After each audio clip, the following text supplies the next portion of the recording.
우리가 일을 하려도 건강의 일이 되지 아프면 일할 수 없어요.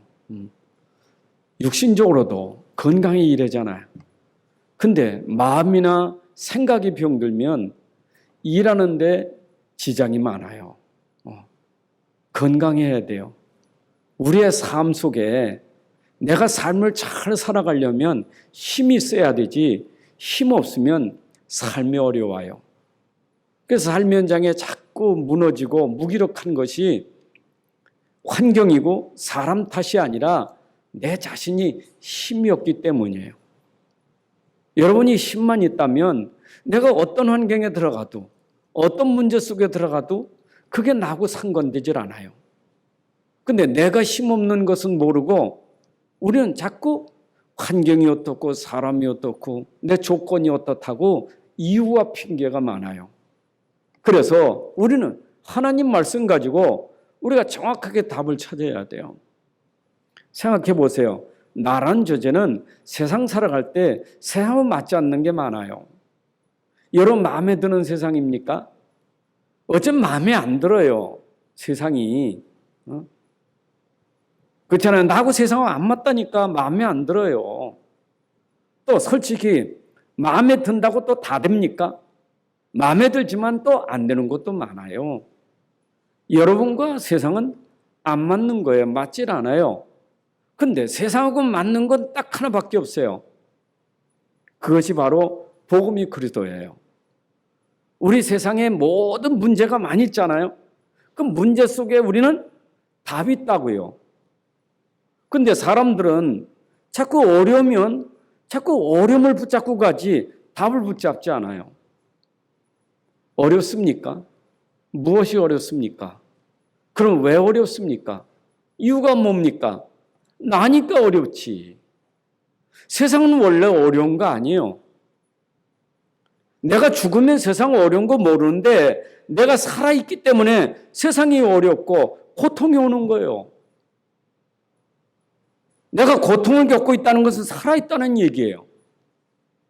죽으면 그런 거 모르잖아요. 살아있으니까 스트레스도 받고 고통도 받고 어려운 거죠. 세상 아닙니까? 그런데 우리는 세상을 살아가면서 자꾸 어렵다는 것은 그리고 내가 한계가 오니까 안 맞는 세상 얼마나 어렵습니까? 안 되잖아요. 그런데 이 세상에 어떤 문제가 어떤 환경이 있어도 복음 앞에는 문제될 게 없어요. 그리스도는 문제 안 되잖아요.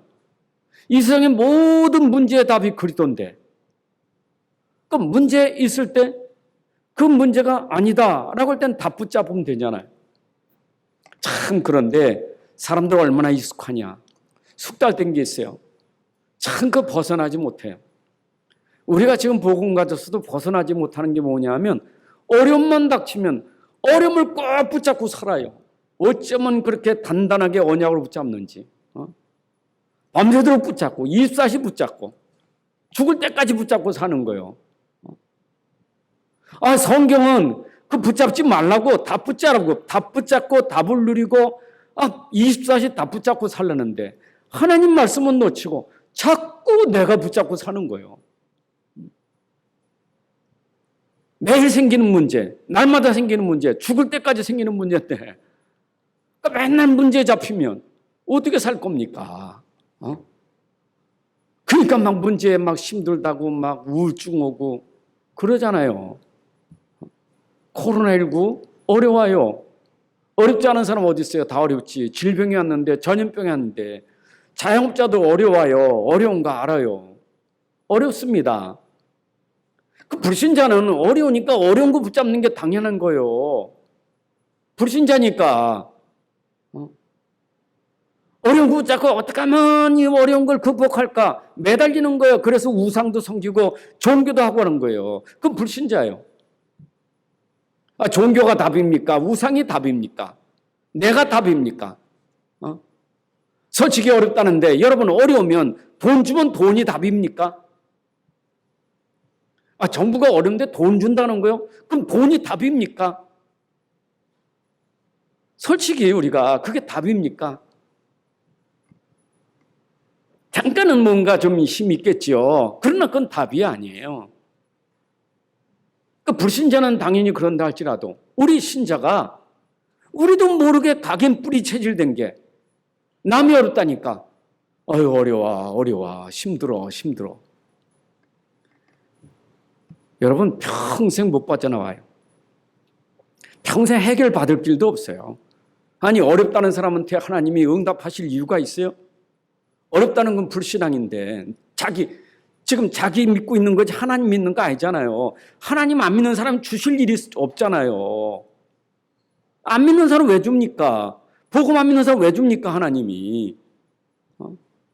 불신한데 주면 그거 어떻게 되겠어요 하나님이?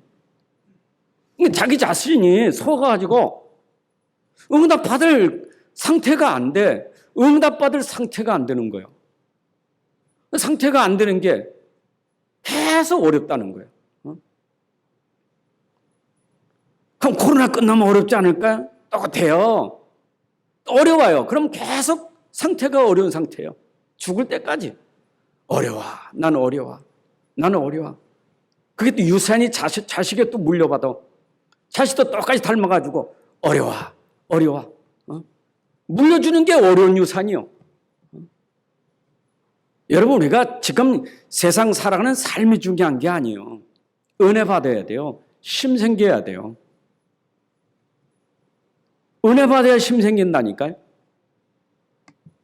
맞습니까? 저는 로마서가 16장까지 있는데 로마서 16장은 어쩌면 좀 교리 서신이에요. 그런데 1장부터 11장까지 이신득이라고 믿음으로 의롭게 된다는 말씀을 설명한 게 1장부터 11장까지 있어요.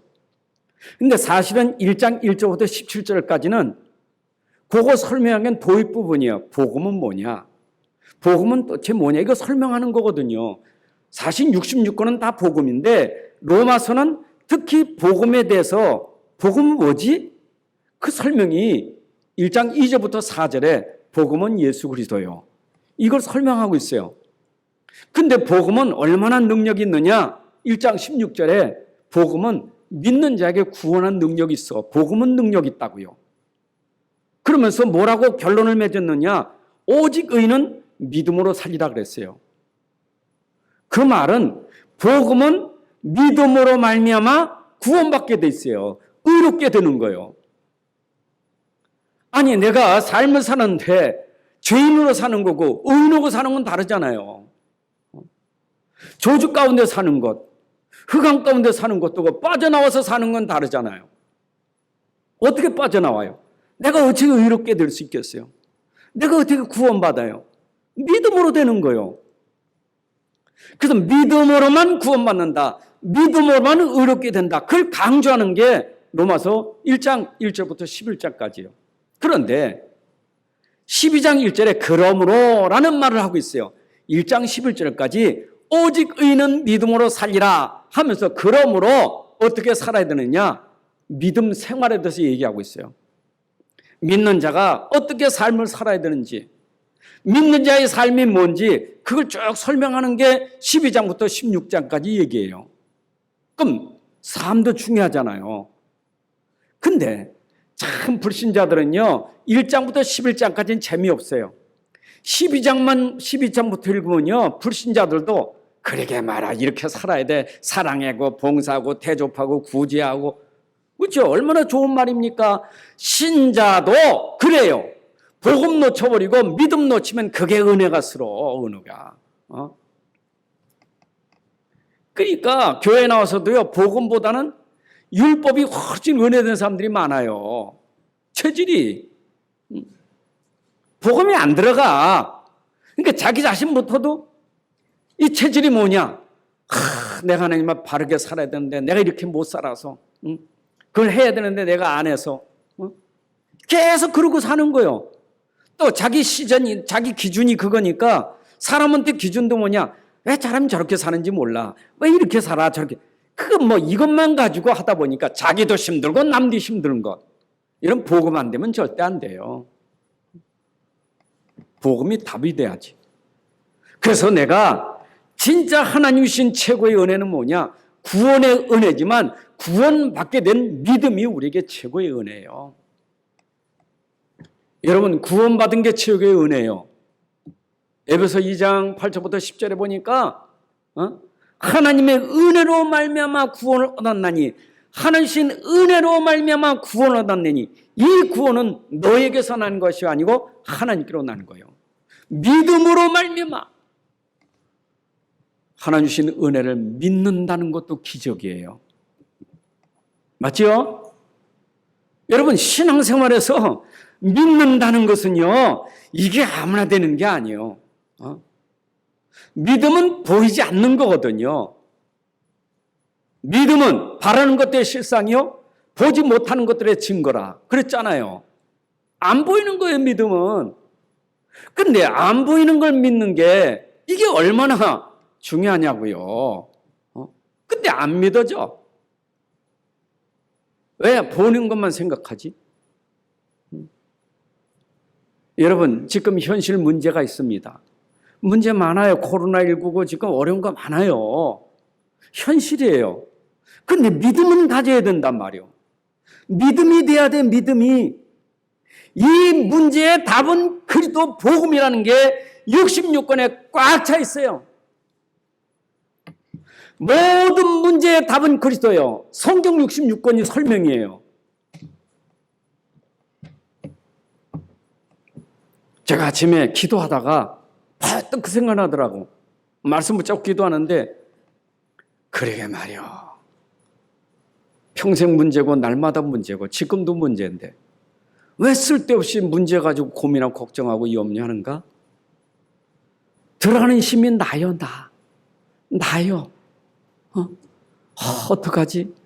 어떡하지? 나예요, 나. 그 나란 때문에 그게 힘 들어가서 문제 앞에서 고민하고 걱정하고 스트레스 받는 거예요. 아니, 그래서 내가 안 되니까 하나님이 오셨잖아요. 찾아오셨잖아요. 찾아오신 게 은혜예요. 그렇죠? 육신을 입고 이 땅에 오셨는데 그가 은혜와 진리가 충만하더라. 이 땅에 오신 그리스도가 나에게 은혜예요. 그분이 내 안에 오셨어요. 내가 할 수 없기 때문에 내 안에 오셔서 하시겠다는 거예요. 그분이 그리스도예요. 우리는 어마어마한 걸 받아놓고도 믿음이 없어. 내 안에 있는데 믿질 않아. 계신데. 갈라디아 2장 10절은 암송은 잘하는데 그건 믿질 않아. 그리스도보다는 자꾸 나를 의지하거든. 그러니까 자꾸 나를 내려놓고 이분을 의지해야 되는데 그리스도를 믿어야 되는데 그게 안 되는 거예요. 여러분, 믿음이 돼야 기적이 일어납니다. 맞죠? 아니, 오직 의인은 믿음으로 살리라 그랬는데 우리가 사는 것은 믿음으로 사는 건데. 자, 보세요.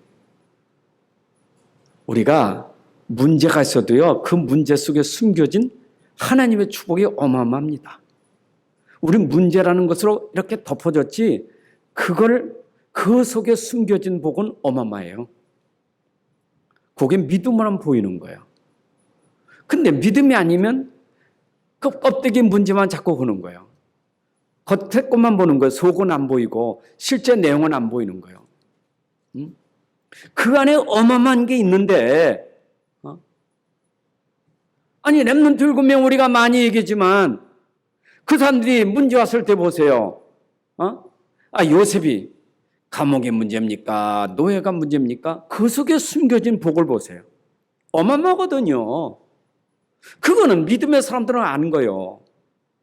문제가 아니다. 이 속에 하나님의 계획이 있고 하나님의 주권이 있고 하나님의 모든 것 다 있는데 믿으면 되는 거예요. 믿으면. 하나님의 역사는요, 믿을 때 역사예요. 사단의 역사는 불신앙에도 역사예요. 염려할 때는 사단이 역사하는 거고 믿을 때는 하나님이 역사하는 거 아닙니까? 그러니 내가 세상 살면서 문제 왔다고 맨날 걱정하면 역사하는 건 사단밖에 없지. 계속 사단이 역사하니까 염려에 염려, 염려에 염려. 그게 계속될 수밖에 없는 거고. 그러나 내가 문제 할 때 믿음 되면 은혜 위에 은혜, 은혜 위에 은혜. 요한복음 1장 16절 은혜 위에 은혜가 있더라. 그럼 믿으면 하늘신 은혜 위에 또 은혜 주시고 은혜 위에 또 주시고, 그러니까 믿음으로 사는 사람은 은혜가 더하는 거예요. 은혜가 풍성하는 거예요. 그게 비밀인데 그게 이제 안 되면 평생 살면서 각인 뿌리채 되는 것이 걱정밖에 없는 거야. 붙잡는 건 문제밖에 없고, 붙잡고 사는 것은 맨날 사람 소리만 붙잡고 살고, 그게 평생 고생이요. 보세요. 내가 진짜 어떤 문제가 더 답을 딱 붙잡으면요, 그 답으로 만족해요. 족한 은혜예요. 여러분들 족한 은혜입니다. 사람이 욕심이 많고 조급하고 자꾸 뭔가 걱정이 많아서 자꾸 사람이 그런 것 때문에 그걸 못 누리지. 내가 진짜 문제 속에 답을 딱 찾으면요, 이게 하나님 주신 은혜가 내게 족하구나. 그 은혜 속에 살면 되는 거예요. 욕심이 생겨서 그렇지. 하나님, 그래도 믿음은 최소한 그래도 내가 월세방은 안 살고 그래도 집안 안 있어야 되는 게 그 믿음 아닙니까? 응? 이게 어찌 그리도입니까? 내가 월세방이 그리도입니까? 이게 답입니까? 이건 아니잖아요. 욕심이 많아. 동기가 많아. 마음이 급해. 기도는 하지. 하나님, 나도 월세방 말고 집 한 채 주세요. 기도는 하지. 못 기다려. 족함이 없어. 여러분들 진짜 믿음은요, 답이 되기 때문에 그 안에 족함이 있는 거예요. 여호와가 나의 목자, 난 부족함이 없다. 내가 어떤 형편에 처한지 나는 자족할 수 있는 비결을 배웠다. 그냥 여기서 나는 하나님의 은혜로 감사하며 살리라. 여러분, 그렇게 사는 게 행복이에요. 맞습니까? 아니, 그래, 은혜 받아야 하나님 은혜 위에 은혜를 더해 주시는 거지. 고린도 교회가 하나님 주신 은혜가 얼마나 컸습니까?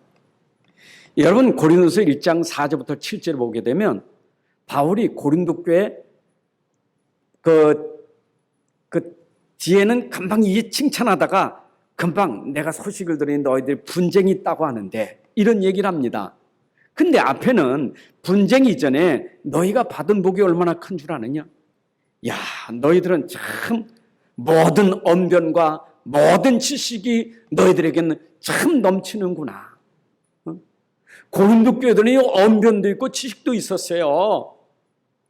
근데 이게 하나님 복이란 말이요. 근데 복을 모르니까 싸움하는데 말이 얼마나 잘합니까? 언변이 있으니까 싸움 잘하지. 참, 지식은 많지. 그러니까 이건 모르니까 그 지식 가지고 싸우는 거지. 또 뭘 자랑인 줄 알아? 뭘 또 축복받다고 합니까? 너희들은 모든 은사가 풍족하구나. 여러분, 고린도 교회 막 그 은사가 그렇게 넘칠 수가 없어요. 얼마나 은사가 풍족한지 몰라. 근데 이게 너희가 받은 복인데 그 복을 모르니까 은사 자랑하고 은사 가지고 싸워. 세상에, 여러분, 복을 모르면요, 그게 도리어 복을 막는 도구가 돼버려. 복을 막는 도구가 된다니까. 솔직히 은사는 복음을 설명하려고 준 은사지, 그렇잖아. 복음 놓치면 그거는 도리어 나를 더 어렵게 하는 도구가 되는 거예요. 은사는 필요한 건데. 그렇잖아요. 은사가 답 아니잖아요. 은사는 복음을 위한 도구지. 또 이 사람들은 그리스도의 날을 기다리고 있는, 또 하나님이 그날까지 너희를 견고케 하실 것인데 재림신앙도 그들에게는 충만했어요. 바울이 고린도 교회에 대해서 이렇게 칭찬했어요. 처음에 생각해보면 우리가 받은 복이 얼마나 큽니까? 이런 받은 복이 모자라지 않습니다. 하나님이 주시는 은혜가 우리 모자라지 않습니다. 엄청납니다.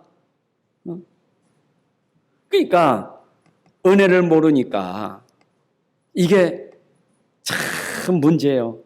그래서 고린도 교회는 은혜의 복음을 놓쳐버리니까 어떤 일이 생겼습니까? 하나님 주신 은혜의 복음, 이 은혜의 복음, 이 그리스도의 비밀을 놓치니까 당연히 고린도 교회는 문제가 올 수밖에 없는 거예요. 여러분, 우리가 진짜 은혜의 복음, 이 본질을 붙잡아야 되는데 놓쳐버리면 문제가 올 수밖에 없는 거예요. 우리의 모든 삶의 기준은 뭐냐? 은혜의 복음이 우리의 삶의 기준이요. 이건 놓치면 안 돼, 여러분들이 진짜. 가난해도 복음, 부해도 복음, 맞죠? 내가 어떤 형편에 처하든지 내게는 오직 은혜의 복음이 내 본질이요, 내 근본이요. 근본 복음을 놓치면 문제가 올 수밖에 없어요. 당연한 문제요. 그러니까 당연히 문제 온 게 분쟁이 생길 수밖에 없는 거예요. 왜 고린도 교회가 어마어마한 축복을 받아놓고도 왜 이렇게 싸움질을 했느냐? 본질을 놓쳤어. 복음의 본질을. 복음의 본질을 놓치니까 무슨 게바파니, 바울파니, 아볼로파니, 그리도파니 싸움질하고 있는 거예요. 여러분, 그 파가 중요합니까? 복음 안에 그게 파가 무슨 의미가 있습니까? 요즘도 복음 모르면요, 무슨 감리교파, 장로파, 성결교파. 여러분, 진짜 복음은요, 모든 교파를 초월하는 게 복음이에요. 맞잖아요. 필요한 거지. 교단이 필요 없다는 건 아니에요. 그러나 그건 기준 아니잖아요. 장로교가 기준이고 감리교가 기준은 아니잖아요. 우리의 기준은 복음이지. 안 그렇습니까? 그러니까 초대교회가 그랬던 것처럼, 고린도 교회가 그랬던 것처럼 복음 놓치면 맨날 그 쓸데없는 것에 시간 낭비하고 있는 거예요. 시간 낭비. 또 고린도 지역에는 우상제물이 얼마나 많습니까? 그러니까 복음 본질을 놓치면 우상제물을 먹어야 되냐 말아야 되냐 이것까지도 시비요. 먹어야 되냐 말아야 되느냐. 여러분, 안 먹는 게 복음입니까? 먹는 게 복음입니까? 기준은 뭡니까? 솔직히 술 안 먹는 게 복음입니까? 술 먹는 게 복음입니까? 기준 뭡니까? 뭐가 기준이요? 술이 기준입니까? 복음이 기준이지. 안 그렇습니까? 솔직히 술 한잔 할 수 있어. 내가 복음 때문에 저 영혼 살리기 위해서 내가 술 한잔 할 수 있어. 정말 복음이라면. 그러면 술 먹은 게 문제됩니까? 기준이 뭐냐고요. 그럼 안 먹었어. 그러면 그 사람 복음입니까? 먹은 사람 복음 아니고 먹지 않은 사람 복음입니까? 기준은 전부 먹는 것의 기준도니까 먹어야 되냐 말아야 되냐. 이게 고린도 교회 싸움이요. 본질을 놓친 거예요. 다는 무슨 걸 은사 가지고 싸우잖아요. 무슨 은사 받았냐고. 방언 은사 받으면 은사 받은 것도 아니요. 방언 은사 받아 이거 은사 받은 거라. 그거 가지고 또 자랑하는 거예요. 참 사람이요, 복음 모르면 쓸데없는 것에 싸우고 있어. 하나님 보실 때 참 마음이 그러셨을 것 같아. 내가 너에게 주는 은사는 주를 위하여, 교회를 위하여, 복음을 위해서, 전도 위해서 쓰라고 하는 건데 그건 다 놓쳐버리고 은사 가지고 싸우고 있으니까. 왜 그래요? 본질 놓쳐서 그래. 우리가요, 언제나 본질 놓치면 안 돼. 여러분, 교회 와서도 본질 놓치면 똑같아요. 고린도 교회처럼. 여기 와서도 복음 본질 놓치면요, 장로님 어떻고 집사님이 어떻고 교회는 왜 그래? 이게 교회예요. 복음 놓치면요, 본질 놓치면 쓸데없는 것에 그런다니까. 맞아요? 심지어 말이야, 오늘도 이 주보가 왜 이렇게 틀렸어? 복음 놓치면 그거 가지고 다 시비해서 상처받고 상처 주고. 맞아요?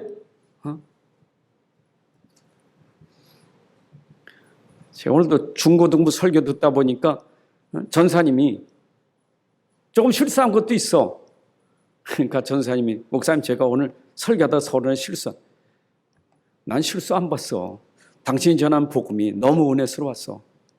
복음 보는 복음 듣는 거지. 그렇잖아요. 솔직히 내가 오늘 고린도후서 8장을 봤는데 10장 가서 읽고 있다면 이거 어떻게 했어요? 목사님 오늘 정신 나갔나? 왜 저러고 있나? 일부러 틀리는 건 아니잖아요.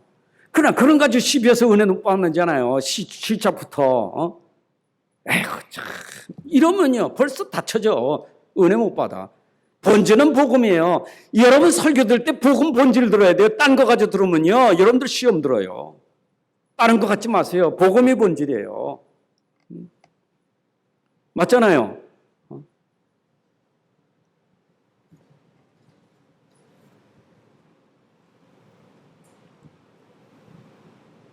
그래서요 복음 놓치면 다 놓치는 거예요.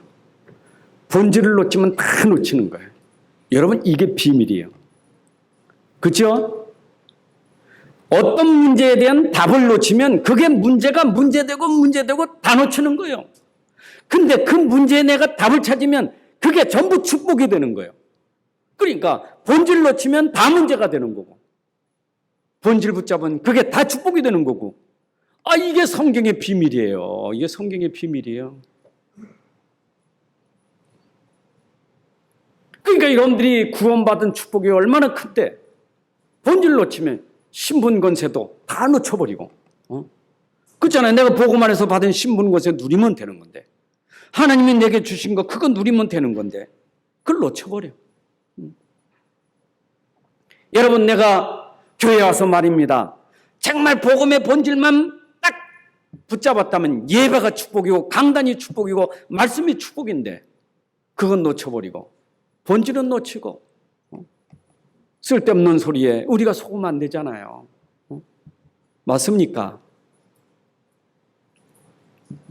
여러분 교회가 뭐 크고 작고 사람이 많고 적고 그게 중요한 거 아니에요. 물론 시설 좋아야 돼. 사람 많아야 돼. 그건 맞는 거요. 시설 좋으면 좋죠. 예배드리는데 얼마나 시원하게 예배드리는 게 좋잖아요. 또 사람 많으면 그 속에 제자도 많이 있고요. 좋은 거예요. 그러나 우리의 본질은 사람이 많고 적은 데에 있는 게 아니에요. 맞죠? 여러분들은 항상 복음이 본질돼야 돼. 교회도 복음이 본질된 강단이 돼야 되고 예배가 돼야 되고 여러분들 복음이 본질된 예배를 드리셔야 돼. 그래야 여러분들이 예배 속에 은혜와 축복을 누릴 줄로 믿습니다. 그리고 우리가 교회를 통해서 결국 말씀 듣고 현장 살리는 전도가 우리의 본질이에요. 우리는 복음 듣고 복음 전해야 돼. 그게 우리에게 주신 하나님이 주신 축복이에요. 원래 문제 많다고 하는 사람은 문제에 빠지고 문제에 집착하다 보면 자기 사명을 놓쳐버려. 자기가 할 일을 놓쳐버려. 그잖아요. 뭐 자꾸 신경 쓰다 보면 내가 할 걸 놓쳐버려. 내가 진짜 본질 가지면 내가 해야 될 일이 뭔가. 그게 문제가 아니고 나는 이 복음이 전달되고 선교하는 데가 쓰임 받아야 되지. 그게 우리의 삶 아닙니까? 누가 뭐래도 복음 전하면 되잖아요. 남들이 뭐 2단 3단 해도 나는 복음 가지고 복음 전달하면 되는 거죠. 그게 우리가 뭐 당할 거 뭐 있어요. 속을 거 뭐 있어요. 맨날 전도하는 거 가지고 시비하고 랩런트 키우는 거 시비하고 제자 운동하는 거 시비하면서 복음 한 번 전하지 못하는 사람하고 그런 걸 당하더라도 나는 복음 전해야 되겠다. 랩런트 키워야 되겠다. 나는 여기 인생을 걸고 헌신해야 되겠다. 하나님 보실 때 어떤 사람이 귀한 사람이 있겠어요? 우린 중심이 중요합니다. 그런데 이건 아는데 이게 간단한 문제가 아니에요. 오래된 영적 문제예요. 각인 뿌리 체질된 문제라고요. 고린도 교회가 이 문제에서 빠져나오지 못한 게 뭐냐면 바로 유대 종교에서 개종한 사람들이 유대 종교에 가지고 있는 율법 사상, 종교 사상이 들어가 있는데 이게 빠져나오지 못하는 거예요. 그러니까 자꾸 자기가 못 빠져나온 그것 가지고 시비하는 거예요. 사도 바울에 대한 시비. 심지어 복음 메시지까지 시비하고 말이에요. 여러분, 참 우리 속에 있는 이 빠져나오지 못한 자기 체질 있잖아요. 자기 거 있잖아요. 이게요, 오늘 복음 막는데 가장 이게 문제들은 영적 문제예요. 영적 문제. 그래서 우리는 진짜 복음이 각인 뿌리 체질돼야 할 이유가 있는 거예요. 여러분들이 오직 복음으로 본질되지 않으면 사단은 12가지 전략 가지고 결국 우리 다 무너뜨리는 겁니다. 자, 반대로 이제 고린도 교회가 바울을 통해서 은혜가 회복되니까 교회가 어떻게 됩니까? 여러분, 오늘도 은혜가 회복되는 교회가 돼야 돼. 복음이 회복되는 교회가 돼야 돼요. 그래서 바울이 쓴 편지가 곧 복음의 말씀이요. 여러분, 바울이 쓴 서신이 전부 보세요. 복음의 말씀이지. 이 말씀 진짜 제대로 들은 사람은 다 살아나는 거예요. 아니, 이미 바울이 이 편지 쓰고 돌아가셨지만 그 편지는 지금도 살아서 우리에게 힘이 되고 은혜가 되잖아요. 진짜 바울이 쓴 그 편지가 얼마나 우리에게 은혜의 말씀입니까? 은혜 복음이잖아요. 맞잖아요. 우리는 바울이 쓴 그 편지 가지고 강단에서 지금 다시 재조명하면서 전달하고 있잖아요. 그러니까 그 당시에 바울을 통해서 편지로 전해진 그 복음 가지고 교회가 회복됐다면 오늘 시대 바울을 통해서 쓴 편지가 성경이 되어서 그 말씀을 가지고 강단에서 전달된다면 고린도 교회가 은혜 받은 것처럼 오늘도 이 말씀에 여러분들이 은혜 받는 것이 당연한 거예요. 아멘입니까?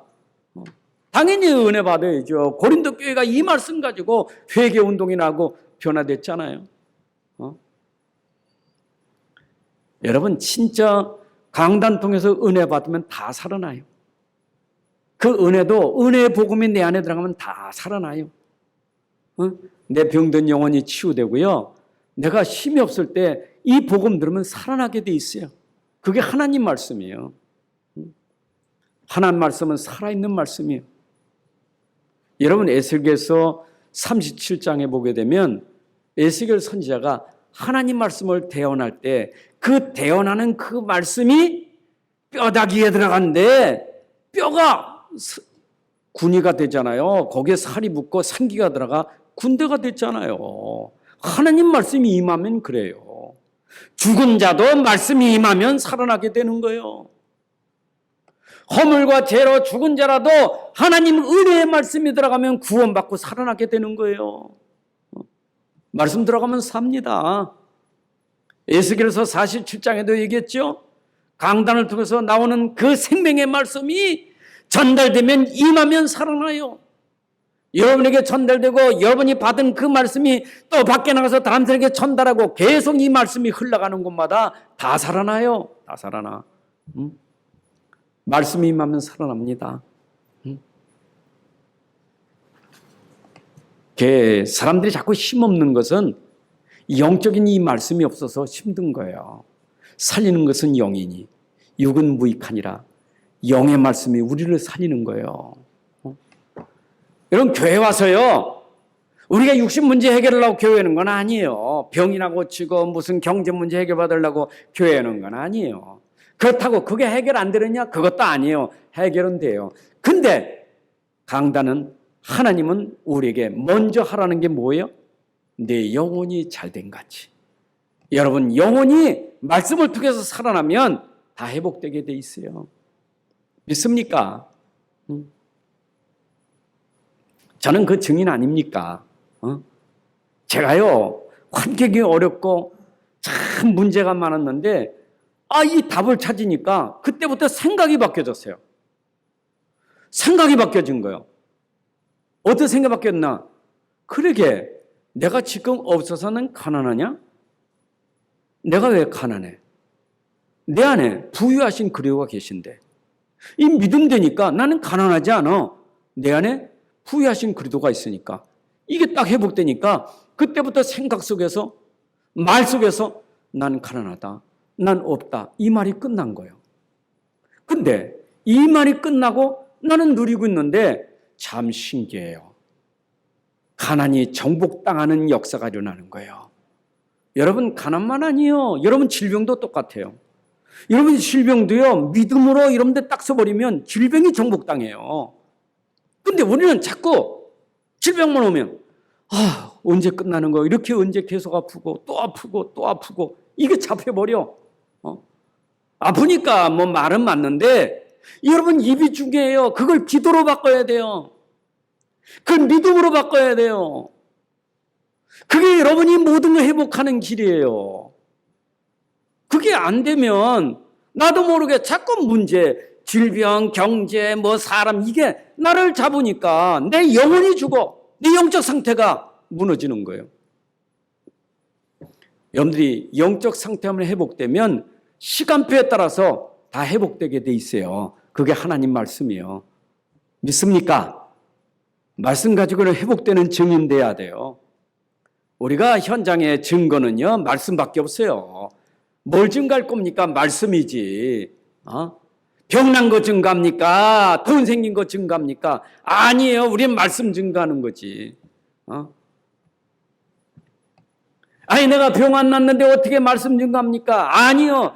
병이 있는데 말씀 때문에 내가 살아간다는 게 증거예요. 가난한데 돈 때문에 내가 누린다는 게 증거예요. 근데 어느 날 그 증거가 진짜 맞다니까요. 맞아요. 고린도 교회가 처음부터 주었던 은혜가 뭐냐? 십자가에도 복음이었었어요. 바울이 그거 전했거든요. 바울이 계속 전한 게 십자가에도 복음을 전했거든요. 그러면 그때 받은 그 은혜, 처음 그 사랑, 처음 복음, 그걸 붙잡고 있어야 되지. 그거 놓친 거예요. 그거 놓치니까 이 말 저 말 듣고 놓쳐버린 거예요. 여러분들이 처음부터 들었던 십자가의 복음, 십자가의 도는요, 평생 내 안에 다 붙잡고 가셔야 돼요. 믿습니까? 오직하면 바울이 했잖아. 네 안에 하나님의 성령이 거하지 않느냐. 너는 하나님의 성전이요. 그리고 예수님은 성경대로 죽으셨다가 성경대로 살아나셨어. 그분이 그리도요. 이거 바울이 계속 증거한 거예요. 또 자기 간증이 뭐랬습니까? 나는 내 안에 그리도로 내가 모든 것이 한 것이 내가 한 것이 아니고 내 안에는 그리도로 말미암아 이 은혜로 말미암아 한 것이요. 내가 나 된 것이 이 은혜로 된 것이요. 나는 만삭되지 못한 자고 나는 사도 중에 지극히 작은 자지만 하나님의 은혜 때문에 지금 이렇게 된 것이 은혜로 내가 내든 것이요. 내가 수고, 다른 사람보다 사도들보다 수고 많이 했지만 그 수고도 내가 한 것이 아니고 하나님의 은혜예요. 여러분들 은혜의 복음만 있으면 돼요. 아멘. 은혜의 복음만 있으면 돼요. 오늘 또 증가합니다. 여러분 속에 은혜의 복음이 여러분 속에 있는데 말씀 들어서 뿌리 내리시기 바랍니다. 말씀 듣고 믿음이 되어서 뿌리 내리셔야 돼. 들을 때마다 아멘, 아멘, 아멘 말씀 들을 때마다. 그래서 그 복음이 여러분 속에 믿음으로 빡 뿌리 내려져야 그래야 여러분 삶이 믿음 체질되는 거예요. 그러니까 왜 말씀을 자꾸 반복합니까? 믿음은 들음에서 나는데 믿음 들어서 됐으면 됐지 왜 또 말씀 자꾸 들려줍니까? 자꾸 들어야 믿음이 뿌리 내리는 거예요. 오직 의인은 믿음으로 살리라. 뿌리 내려야 믿음으로 살지. 뿌리 안 내고 어떻게 믿음으로 삽니까? 10에서 11장에 나오는 믿음의 사람들이 뿌리 내리고 체질되니까 오직 믿음으로 살았지. 뿌리 안 내렸는데 다 도망가죠. 뿌리 안 내면 도망가는 거예요. 여러분 속에 지금 있는 그 은혜의 복음은 여러분 속에 풍성합니다. 완전하고 모든 것이요. 믿으시기 바랍니다. 내 안에 오직 복음으로 내가 누릴 정도로 풍성하면 여러분 모든 일이 다 풍성하게 돼 있어요. 오늘 말씀처럼 은혜의 복음이 풍성하면 모든 일이 풍성해져요. 그러나 반대로 내가 은혜가 없으면 모든 게 다 부족해. 모든 게 불만이요. 근데 내 안에 은혜 복음이 풍성하면 다 풍성해 보여. 다 은혜요. 하나님 은혜요. 이것도 은혜고 저것도 은혜고 다 은혜예요. 그게 어떻게 그렇게 나옵니까? 내 안에 가진 은혜의 복음이 내 안에서 풍성하게 누려지면 그렇게 되어지는 거예요. 이 정도가 아닙니다. 풍성한 정도가 아니라 베푸는 은혜가 풍성해져. 그죠? 그러니까 오늘 고린도 교회가 은혜 받고 나니까 이제는 예루살렘 교회를 도울 만큼 그 베푸는 은혜가 풍성해지는 거예요. 여러분, 남에게 베푸는 것, 남을 섬기는 것, 남을 대접하는 것, 그거는 내가 은혜 받아야 되는 것이지, 은혜 받지 않으면 억지로 하는 거 계산이지. 근데 내가 은혜 풍성해 보세요. 참, 남 섬기는 게 얼마나 행복하고, 남을 대접하는 게 얼마나 행복하고, 남에게 베푸는 게 얼마나 행복한지 몰라요. 그게 풍성한 사람이에요. 섬겨도 부족한 게 없어. 섬겨도 행복해. 이게요, 은혜가 풍성한 사람이요. 복음의 은혜가 풍성함. 그리고 뭐랬어요? 모자라지 않는 은혜가 풍성하다. 여러분에게 이 은혜가 풍성하면요, 줘도 모자라지 않는 은혜다 이 말이요. 여러분, 이런 은혜를 누리고 살아야 될 거 아니겠습니까? 그런데 하나님, 왜 나는 그 은혜 주시지 않습니까? 속지 마세요. 그 은혜가 복음이에요. 속지 마세요. 아니, 저 사람 저렇게 은혜 줬는데 나는 왜 은혜? 불신자야 은혜가 없지만 우리는 신자인데 최고의 은혜가 뭐냐? 내 안에 복음이 들어온 거고 그걸 믿는 은혜가 최고의 은혜예요. 그것만큼 큰 은혜가 어디 있습니까? 안 믿으니까 그렇지. 가졌는데 안 믿으니까 그렇지. 내가 가진 그분은 완전하고 충분하고 모든 것이요. 그게 내 안에 진짜 믿음 되면 풍성해지게 돼 있어요.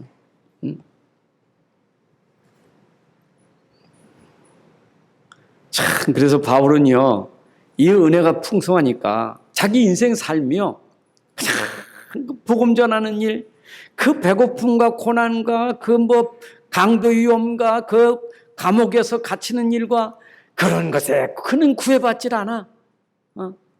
그게 상관없어. 그냥 감사하는 거예요. 여러분들, 은혜가 풍성하면 뭔 손해보는 게 있습니까? 억울한 게 있습니까? 내가 뭐가 고통스러운 게 있습니까? 여러분, 은혜만 풍성하면 아무것도 문제가 되질 않아. 은혜가 없으니까 그게 다 계산적으로 내가 손해고 어렵지. 은혜가 넘치면 돼요. 근데 이 은혜는 계속 들어가서 내 안에 뿌리 체질 돼야 돼요. 복음 뿌리 체질 중요합니다. 자, 예루살렘 교회를 구제하는 선교헌금, 어떻게 그렇게 될 수 있습니까?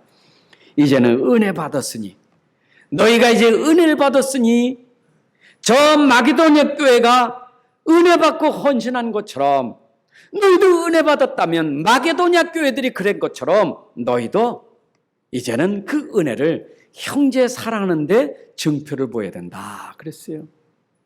여러분, 은혜 받은 사람의 표준이 뭡니까? 마게도냐 교회들이 은혜 받고 선교했던 게 그들의 표준이었어요. 보세요. 빌립보 교회, 데살로니가 교회가 은혜 받고 예루살렘 교회 막 돕는데 말이요, 그냥 얼마나 잘 돕는지 심에 지나도록 자원하여 기쁨으로 넘치도록 했다니까요. 그거 은혜 받아야 되는 거예요. 그걸 우리에게 보여줬다 이 말이요. 그러면 너희도 형제를 사랑한다는 증표가 뭐냐? 그게 증표가 아니냐 이 말이요. 여러분, 세상에 돈이 아깝지 않은 사람 어디 있어요? 다 돈 아까워요. 돈은 다 계산이 있어요. 돈 쓰는 사람 아무도 없어요. 돈은 다 좋아해요. 어쩌면 그 돈이 우리 마음일 수 있어. 물질 있는 곳에 내 마음이 있다고 내가 언제든지 그 집착하면 거기에 내 마음이 가 있는 거예요. 이만큼 돈은 영향력이 대단해요. 근데 내가 그 형제를 사랑한다는 증표가 내가 기여기던 그 돈을 선교하고 구제한다고 쓴다면 그게 증표가 아니겠어요? 맞잖아요. 너희가 진짜 형제들을 사랑하는지 그 증표를 진실로 보여줘야 된다. 자, 그리고 너희들이 또 알아야 될 건 뭐냐? 너희들이 그랬지만 그리스도의 은혜를 염두에 알아야 된다 이 말. 예수님이 그랬지 않느냐.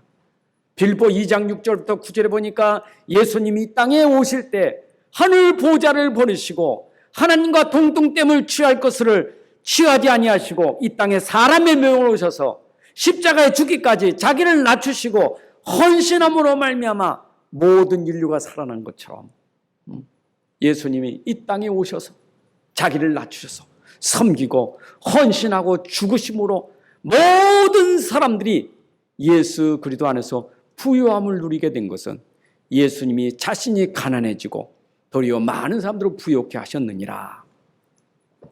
여러분, 여러분들이 진짜 그리스도의 은혜가 우리에게 있어서 예수님이 그랬던 것처럼 내 그 은혜로 내가 가난해지고 다른 사람이 부유해질 만큼 헌신할 수 있어야 돼요. 맞잖아요? 내가 가난해져야 다른 사람이 부유할 수 있는 거예요.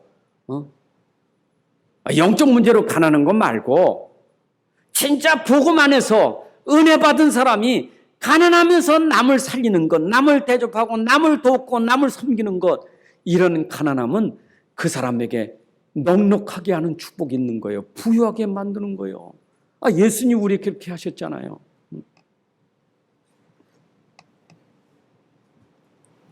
그래서 예수님도 산상보훈 설교에서 그런 말씀하셨어요. 마태복음 5장 3절에 심령이 가난한 자는 복이 있나니 천국이 저들의 것이며. 여러분들 심령이 가난한 자가 돼야 돼. 맞죠? 여러분들 정말 다 내려놔야 돼요. 동기 없어, 욕심 없어, 다 내려놔야 돼요. 그리고 나는 오로지 복음을 위해서, 모든 영혼들을 위해서, 현장을 위해서 내가 섬기겠다는 그 사람이 하나님 나라가 임하게 되는 거예요. 그게 부유한 사람이에요. 그렇잖아요. 하나님 나라 누리는 것만큼 그 축복이 어디 있어요.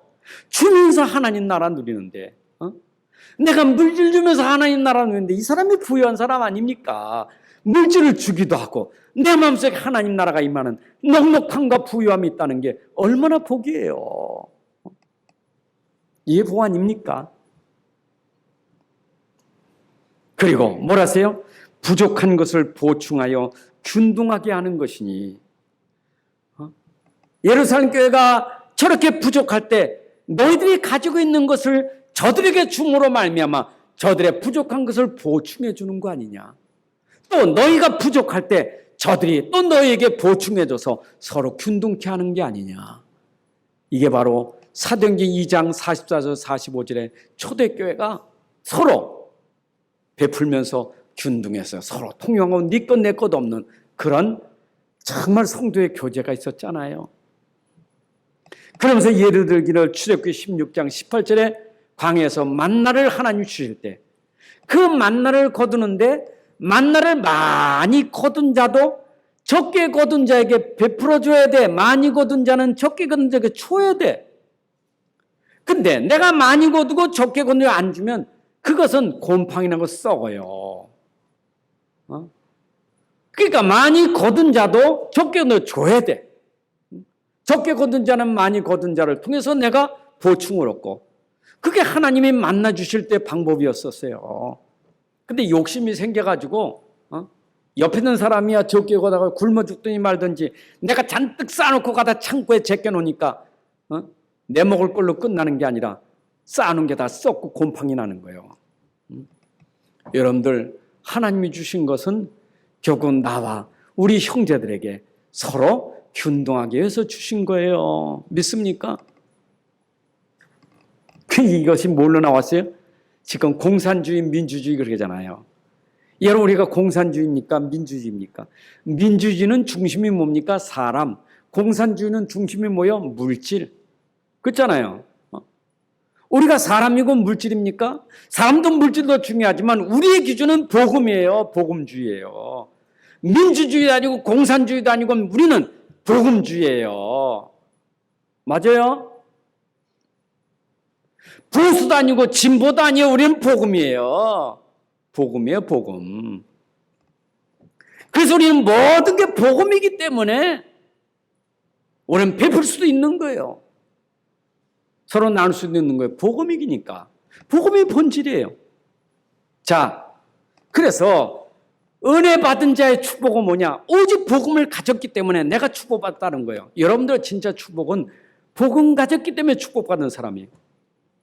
시편 1편 1절에 말하기를 복 있는 사람 그랬는데 그 복 있는 사람은 누구냐? 의인이라고 했어요.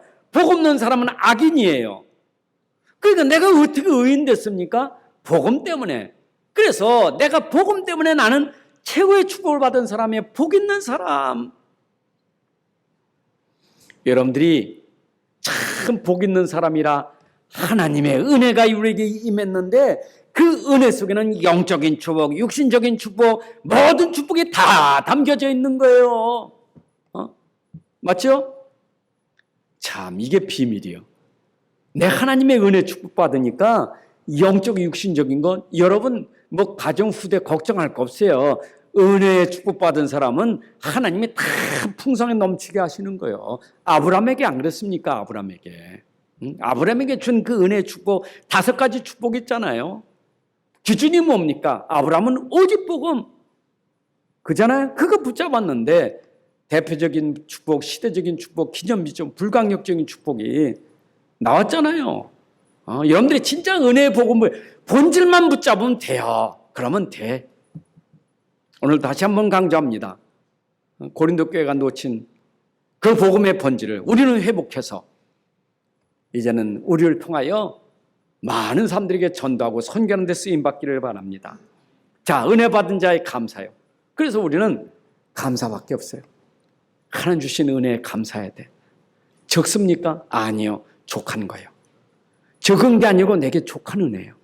감사해야 돼. 그래서 범사에 감사해야 돼요. 하나님, 내가 필요한 걸 아시오. 내 형편을 아시오. 내 사정을 아시오. 그래서 나에게 족한 은혜 주셨기 때문에 모든 것에 감사할 수 있어야 돼요. 하나님 은혜입니다. 감사합니다. 여러분 고린도후서 12장에 보게 되면 바울이 참 가시 때문에 막 하나님 앞에 기도하지 않습니까? 육체의 가시 때문에 고통스러우니까. 근데 하나님이 주신 답이 뭡니까? 내 은혜가 네게 족하다 그랬어요. 가시가 있는데 무슨 은혜가 족합니까? 그런데 그 은혜는 뭐요? 바울로 인해서 내가 자고하고 자만하지 않도록. 복음이 이래니까 주의 이래야 되는데 자만하고 교만하면 되겠어요? 내 은혜가 네게 족하도다. 여러분들, 여러분에게 족한 은혜 주신 줄로 믿습니다. 그래서 범사에 감사하셔야 돼. 다 감사합니다. 그리고 이제는 감사를 넘어 여러분들이 이제는 헌신하는 삶이 되시기를 바랍니다. 내게는 모든 것 가지고 이제는 복음을 위해서 헌신할 수 있어야 돼요. 여러분 가진 복음은 최고의 축복이요. 이제는 내가 최고의 것을 받았으니 이제는 여러분들이 헌신할 수 있어야 돼요. 여러분 최고의 축복은 주면 줄수록 하나님이 계속 더 공급해 주셔요. 참 신기해요. 주면 줄수록 이 복음은요 우리에게 계속해서 넘치게 해주시는 거예요. 나의 생명 드리고 나의 손과 발을 드리고 나의 음성, 나의 보화, 나의 시간 주께 다 드립니다 할 만큼 여러분들이 복음 받았으니 드리는 삶이 되시기를 바랍니다. 교회도 목회자나 중직자나 서로가 섬기는 일 할 때 그게 복 있는 사람이에요. 주의 종도 섬김을 받으려고 하면 안 돼요. 주의 종도 성도를 섬기는 자세가 돼야 되고 성도들도 주의 종을 섬기는 자세가 되고 우리가 복음 안에서 서로 섬길 때 그게 바로 우리에게 주신 은혜고 축복이에요. 그게 헌신이에요. 맞습니까? 아니 여기 목사 왜 세웠습니까? 이름들 섬기라고 목사 세웠지 대접받으라고 목사 세운 거 아니에요. 그렇잖아요. 그게 내가 받은 복이지. 안 그래요? 대접받으려고 목사가 섰다면 그게 무슨 목사입니까? 섬기라고 했으니까 어쩌면 성도들보다 나는 더 헌신을 많이 해야 되는 게 목사고 중직자는 더 많이 평신보다 더 많이 헌신해야 되는 게 중직자고 섬기라고 중직자 세우고 목사 세웠지 대접받으라고 한 거 아니잖아요. 세상은 직분이 높으면 대접받고 권위가 있지만 우리는 직분이 이게 뭐 높고 낮은 게 어디 있어요. 하나님이 우리에게 섬기라고 그런 직을 주셨으니까 서로 섬기고 살아야 돼요. 믿습니까? 그래서 우리는 결론적으로 뭐예요? 우리가 서로 섬기면서 교회도 살리고 현장 살려야 돼요. 237 나라 살리고 우리 렘넌트 살립시다. 이제는 우리가 복음 가지고 헌신해서 정말 교회 살려야 돼요. 정말 우리 지역 살리고 우리 가문 살리고 237 현장 살리고 5천족 살리고 우리 후대 살리는 것, 그게 복음 가진 자가 오늘도 섬기는 삶이에요. 하나님 아버지 감사합니다. 오늘도 우리에게 귀한 은혜의 복음 주심을 감사합니다. 이 은혜 복음이 우리 안에 진짜 각인 뿌리 체질되게 하셔서 이 은혜가 풍성하여 이제 우리의 삶이 드리는 삶으로 헌신하게 하여 주옵소서. 아버지, 우리를 통한 이 복음이 우리 가정 가문에 우리 교회와 우리 현장과 237 나라 5천 종족에게 섬기는 삶이 될 수 있도록 은혜의 복음이 충만하게 하여 주옵소서. 오늘도 예배드린 모든 성도들이 오직 이 복음의 본질, 이 은혜의 복음의 본질이 변질되지 않도록 충만하게 하여 주옵소서. 주 예수 그리스도의 이름으로 기도합나이다. 아멘.